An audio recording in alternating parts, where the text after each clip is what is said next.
My message is that we'll be watching you.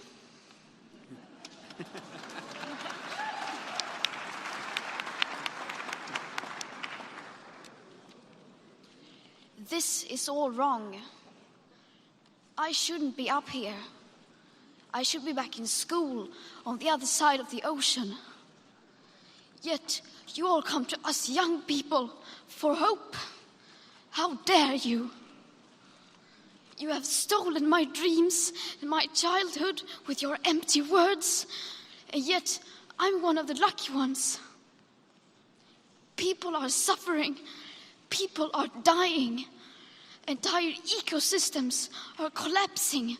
We are in the beginning of a mass extinction, and all you can talk about is money and fairy tales of eternal economic growth. How dare you?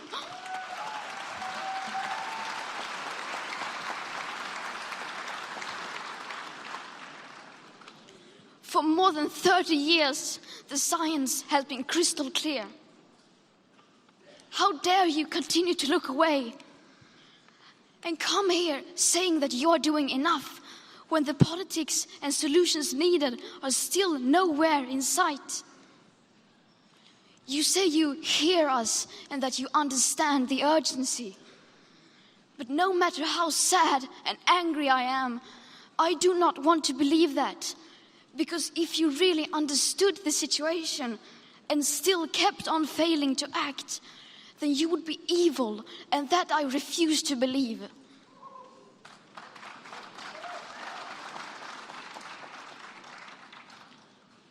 The popular idea of cutting our emissions in half in 10 years only gives us a 50% chance of staying below 1.5 degrees and the risk of setting off irreversible chain reactions beyond human control.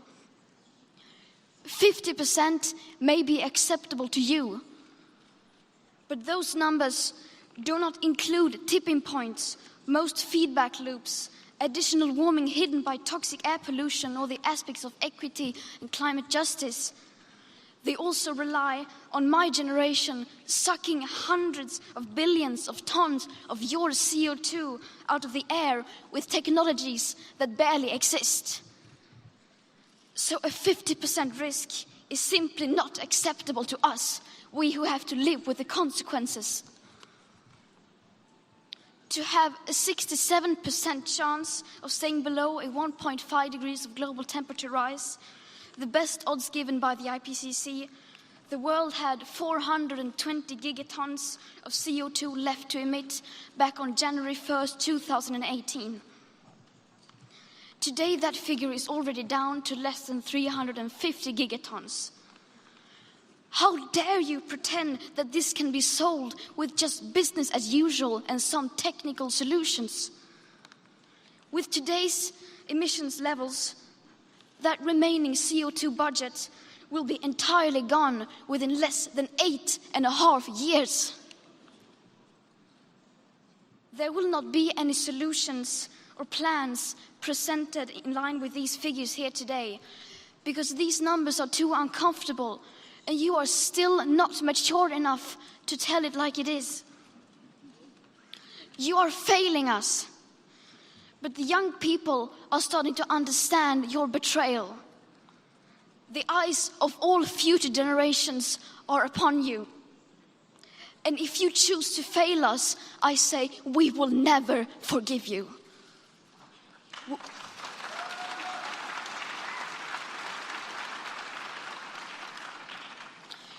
We will not let you get away with this. Right here, right now, is where we draw the line. The world is waking up, and change is coming whether you like it or not. Thank you.